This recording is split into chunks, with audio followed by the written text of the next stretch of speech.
Hey everybody, welcome back to another episode of Magnum Pontiac. This is Max coming to you on a scorching hot Saturday afternoon here in sunny Sydney, Australia.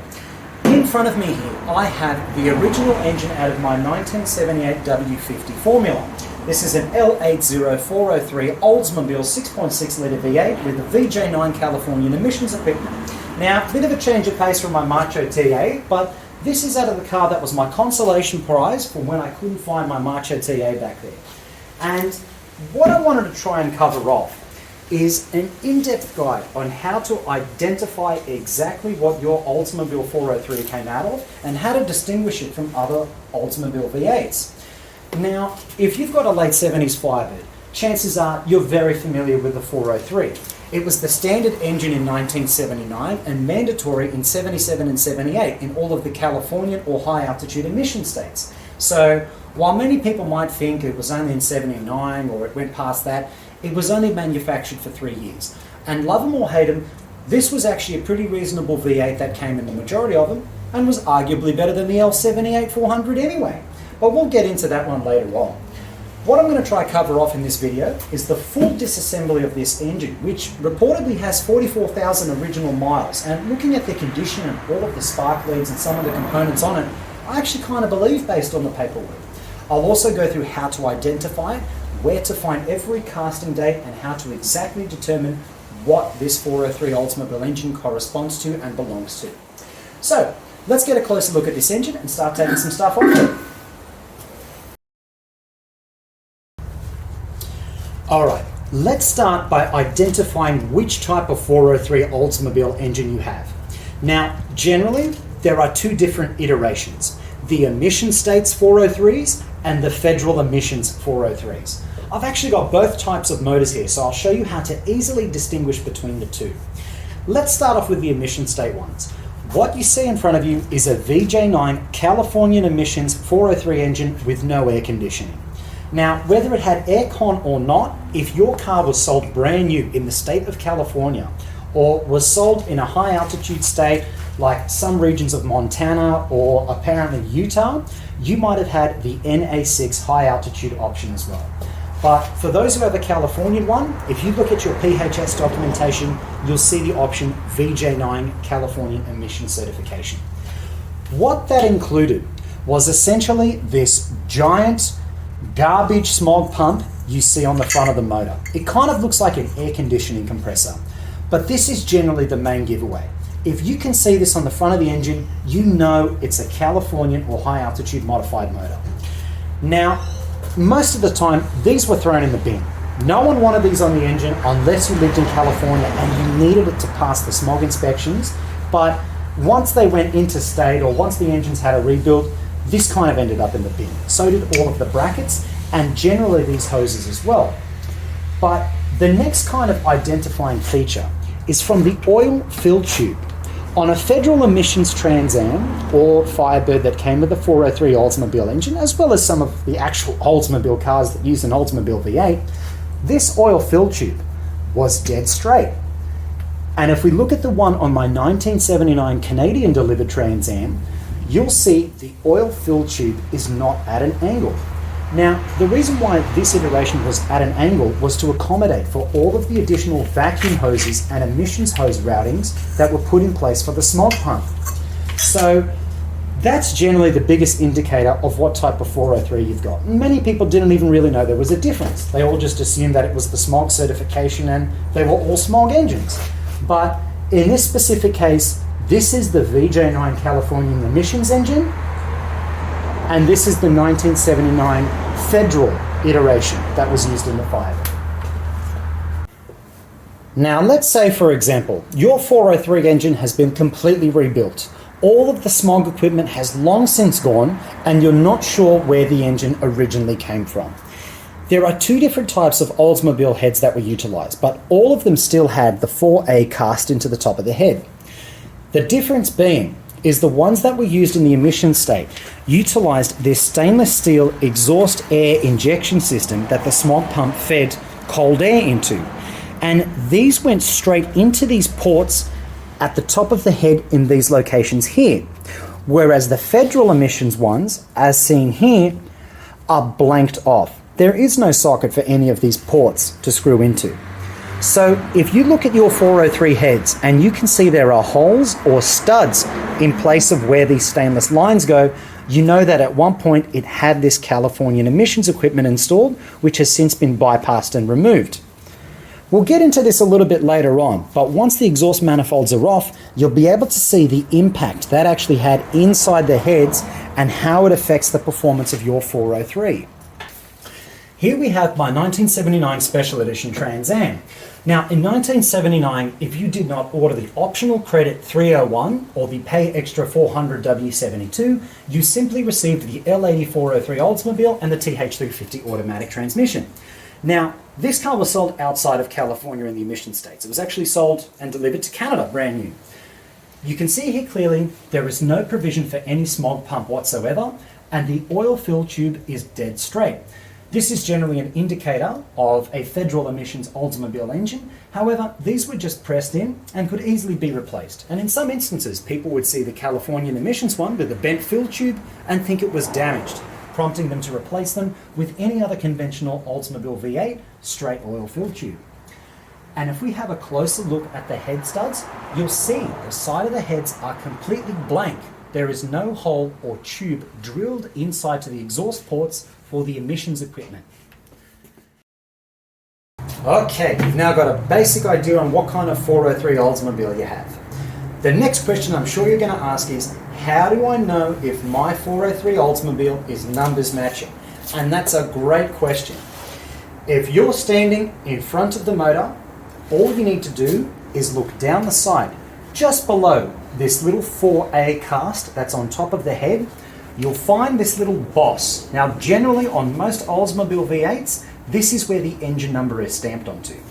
And if you look closely here, right on this little boss, we can see a short sequence of numbers, which on a Pontiac Firebird should match your VIN number. Let's have a closer look.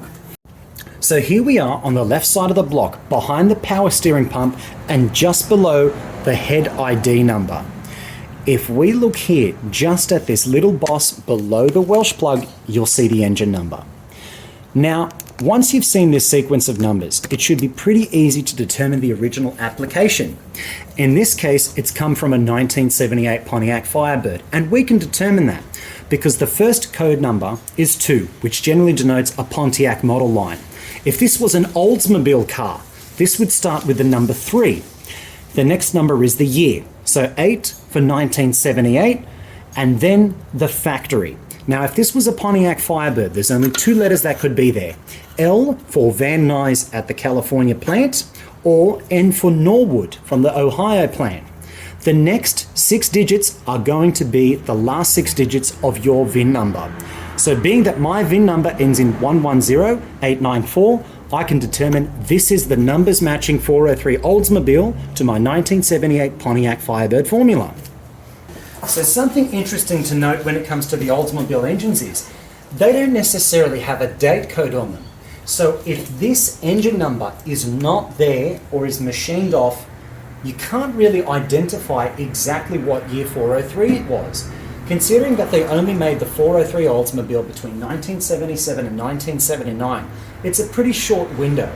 But without this engine number being on the boss, you can't really determine the original application.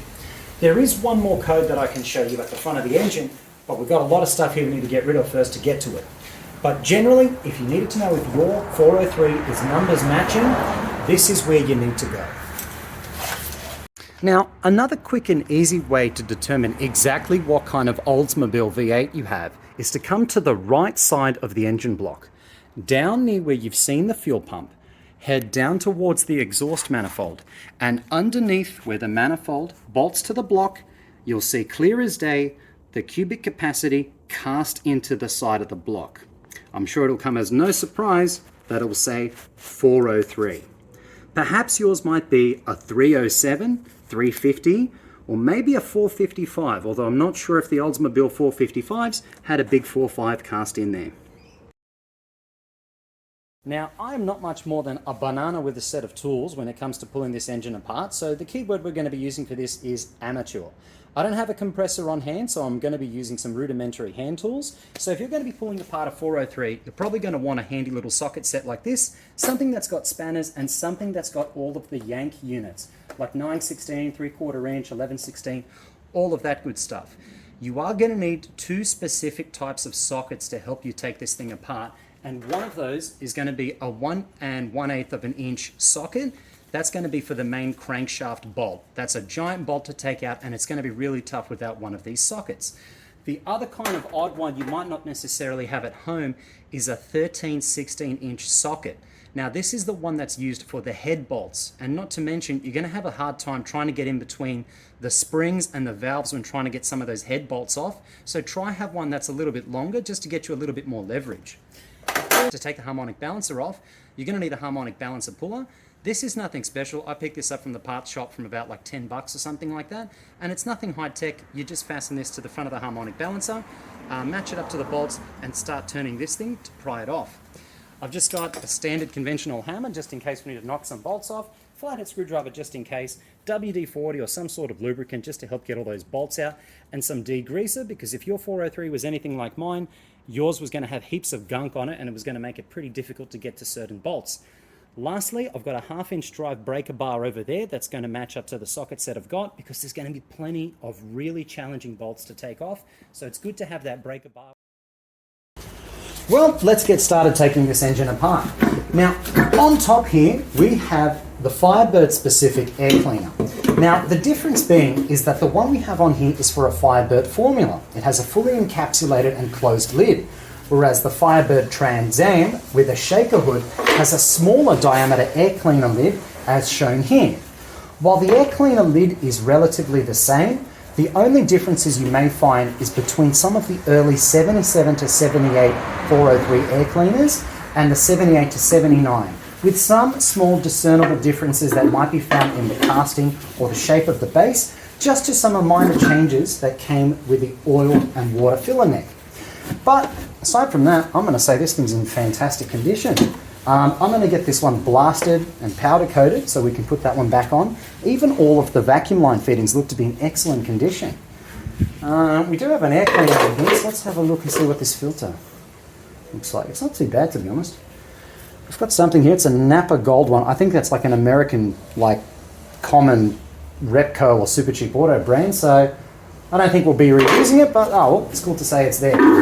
So we'll take this air cleaner off and put this to the side. We'll keep that in excellent condition. And on top, we can see a lot of the engine bay harness was still kept on here. What happened was, when I bought this Firebird Formula, it was somewhat still in pieces. It was a father and son project that didn't really eventuate, so I picked this up off the owner for a song. Originally, I was going to get this car as a parts car, but the more I looked into it, the nicer the car just started to sound on paper. It ended up being a factory W50 goldenrod yellow Formula. That's the one with the two-tone appearance package, and as you can see, it's got the numbers matching original engine.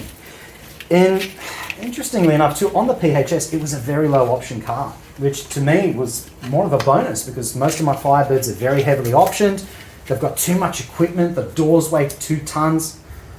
I don't know what that is. It looks like either an old Perish. No, it's just a stick. I don't know what that's doing on there. But yeah, it was a really low mileage Formula on paper. It looks like the car was just junked towards the end of the 2000s. And you know what? The reason probably being, because this was a Californian emissions car, these had to frequently conduct emissions and smog tests. And as time went on, this carburetted 6.6 litre V8 would have gotten harder and harder to certify past emissions. So I think it just got to the point where it was a used Firebird Formula in the late 90s or the early 2000s, and it probably just wasn't worth the trouble. So it's just fallen to the wayside and was no longer really required for registration. Now, I think I've discovered a little bit of a problem here. As soon as I took that air cleaner off, I noticed this carburetor fitting. Now, if you were a Pontiac guy, you'd know straight away what the problem is there. I don't think this is the original Quadrajet, and if you know me, I need to have every exact Quadrajet. That looks like a Chevrolet fitting. Uh-oh. Okay, let's have a closer look at this carburetor. Right, from the get-go, inlet fitting goes off to the right. That's not correct for a 403. Not correct for a Pontiac engine either. But being that this is a 78 403 Firebird, that quadrajet number should be 170585553. But that definitely doesn't look like... No, that's 170575504. I don't know what that is, but that's not correct for this damn engine. All right, let's get this quadrajet off. I think that's going in the bin. See, that's another thing that's different between the emission state and the federal emissions Oldsmobile 403s. They also received differently jetted quadrajets that were differently tuned because the ones that went on the federal emissions ones weren't as badly restricted as the ones that went to Cali. They also had a different engine suffix, and while in particular on the ones that went onto federal emissions Firebirds, they always had the part number ending in 253, even though they were always mated to a turbo 350 automatic. But the Californian emissions one had the suffix 553. So that's another way to determine which quadrajet came off which 403. So if you check the quadrajet on your 403 Oldsmobile, let's say for example you have a 1979. The part number on the side of the quadrajet stamped onto the base of the housing there would be 170592553. But if you had a VJ9 Californian emissions Firebird, it would be 170595553. That's how I was able to tell straight away this isn't the original quadrajet for this one. I mean, this one doesn't even have, I think, a Firebird part number in general. I don't even think this is from an Oldsmobile V8. Based on that fuel end load alone, as soon as I saw that, I realized, shit, that's a Chevy pattern one. So, all right, let's get those fittings off. I think that's a 1/2 inch one. Well, there are some bigger bolts on there, but it's not the standard quadrajet, so I don't know what I'm looking at here. Okay. Seems like it's going to come out easy enough. There's no bolts in the ones at the back there anyway. Yeah, that's coming out loose. I've cheated a little bit, and I did spray quite a bit of WD-40 on this engine a lot earlier, because another thing that's really hard to remove on a standard cast iron 403 intake is the EGR valve here. See, they rust out massively, probably due to the heat. So back then when they were running, they used to cook at that port. So it's really common for those bolts to get seized and cooked straight into the manifold there. And that might need to be broken off if they don't just break off already. All right, what else is holding this quadrajet in? It looks like that base plate there that holds the throttle kickdown bracket for the automatic. We'll get that off. See, this Formula came with a lot of parts, but it definitely didn't come with another one of those quadrajets. And you know what? I had 2 of them at one point, and I sold them. I didn't think I'd ever need one. Because when I first looked at that engine, I saw the original air cleaner. I saw original spark plug leads. This thing still had original spark plug leads on it when I picked it up. I was like, yeah, it's definitely going to have the original quadrajet. And you know what? It's the second time I've made that mistake. So I guess that's something you can take away from this video. Whenever you check out a 403, or I guess any car in general, if you know what the correct numbers are supposed to be, well, in this case, what the correct numbers are for a 403 quadrajet, check them. Even if everything else on the engine checks out, like if it's numbers matching, if it's got the correct heads, check stuff like this, because these are some of the more expensive things and the things you really want to get right, because I wouldn't rebuild this engine without the correct quadrajet. Oh, speaking of, mate, have a good look at this. Look inside there. That is like full Krispy Kreme. Ew. Dude, that's disgusting. Oh, yuck, dude. Bloody Chevrolet carbs. All right, let's get these vacuum fittings off. What is this? What the hell is this? Why is this stuck on the... Like, what is this? It just connects to the back of the vacuum choke. Like I don't know. What is this? It looks like a wooden dowel. I thought it was the handle of a broom. All right, that can come off. See you later. Bin. What else have we got? We've got a fuel inlet fitting. It's not connected to anything. That should come off. Backing plate, no problem. Vacuum hose at the back here. See you later. All right. We've got a fuel fitting at the front here. We'll get that off. And we should be able to get this 403 carb, this non-403 carb off here and straight into the recycling where it belongs. That is a bad omen for this engine. If this poor 403 Oldsmobile engine has been contaminated with Chevrolet rubbish, I think we're in trouble. All right, let me get a little screwdriver to take some of these fittings off and let's see what we've got underneath here. All right. Little bit of a flathead. That looks relatively new, so yeah, I knew this was going to come off easily. You know what? Maybe that's a sign this carb was replaced semi-recently, because this car's been off the road since the early 2000s at least. Because what happened was, the car, when I looked at, because to export the vehicle, you need to have all the current title paperwork. Like everything has to be validated before you can export the car out of California. Well, internationally to Australia at the very least. So I had to get all the title paper all organised and validated for the car. And that's kind of when I got records of all of the previous smog inspections. I think the last registered owner's name was like Angel or something like that. Angel Gutierrez or something. It was a Spanish name. So it was last registered, I think, I reckon turn of the century, early 2000s. All right, that's going to give me a bloody hard time coming off. Come on, it's just a rubber hose. That in there. And maybe back then someone had gotten this and wanted to try and get it running again. So they would have just gotten a reman or off-the-shelf quadrijet, which, look at this crap on it, man. Are you seeing this? Look at this. Look at the base of this quadrijet. Are you joking? Are you kidding me? Look at, mate. If it wasn't for the bin before, it is now. Dude, like, oh yeah, that's rock solid. I wonder if Mr. Grasso is going to watch this. Mr. Grasso, check this out. What do you reckon about this quadrijet, huh? Is this going to be an overnight fix or what? Oh yeah, maybe they had gotten a reman carb or something like that to plug on top of it and thought that was going to solve all their problems. I was wondering why the fuel pump hoses weren't connected, but now I know. Because I noticed at the top, nothing was connected to the fuel pump. All right, we're getting there. You can imagine this thing being seized for the last 20 years. Not everything was going to come off too easily. These rubber hoses and shit we're not going to worry about anyway. Okay, see, this is strange too. See this rubber hose here? This is going straight to this PCV valve here, or this PCV breather at the valve cover, which I don't think that's how they hook up. Anyway, normally that PCV valve goes straight to the air cleaner, so I don't think this was correct anyway. All right. Geez, this 403 wasn't as original as I thought, and it's not looking good. Okay. Evil Quadrijet is off and going into the yellow recycling bin. Scumbag. Chevrolet scum. Man, look at the top of this manifold. Oh, she's not looking good, Lieutenant. This is Krispy Kreme. This is, I'm going to die of asbestos poisoning. All right, let's clean it up and see what we got on top. All right, I think we're going to try take that distributor and those heater hosings off next. I'm having a look. See the ground straps?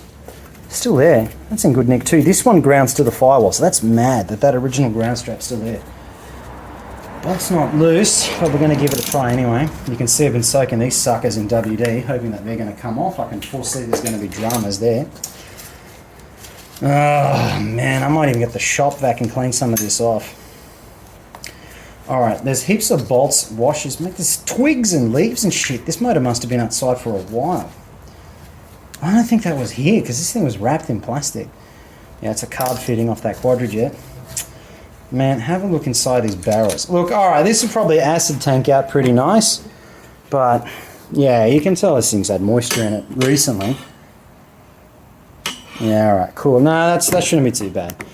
It's a shame the acid tank place I used to use here in Sydney's packed up and gone, so might need some different options. Well, if anyone in Australia knows a place that can do acid tanking, please let me know, because Ready Strip is come and gone. Alright, let's take this vacuum hose that's going to that PCV breather off, because that's not original. That's going in the bin. Heater hose connected to anything? No, the heater hose here, you can see here, this is going straight to the front of the water pump, which means the heater core was bypassed. Actually, you know what? I've taken the heater box already off that Formula. That makes sense, because I'm pretty sure that thing was hemorrhaging water. Okay, I'm trying to think where we're going to go from here. All right, let's get the Dizzy off, because that way we can take the manifold off afterwards. Let's get back there and have a look.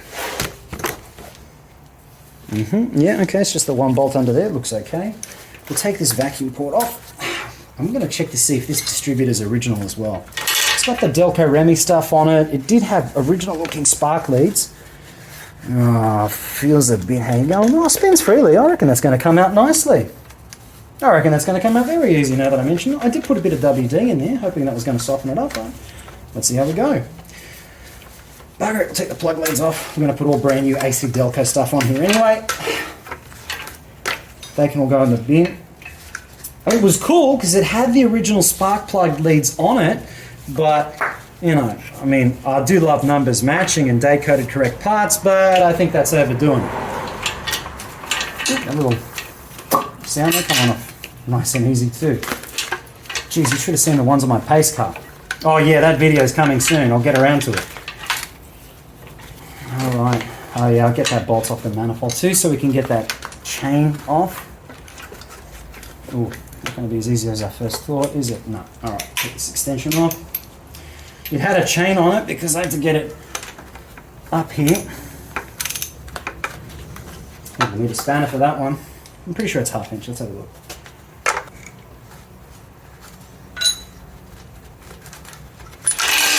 There goes the chain. Another one down. Might need to keep that bolt. I think it was for the manifold. Okay, let's take the Dizzy out of this 403. Oh, the connector's in good condition too. Because look, if this is the original Dizzy, which I'm damn well hoping it is, we're going to have that fully rebuilt as well.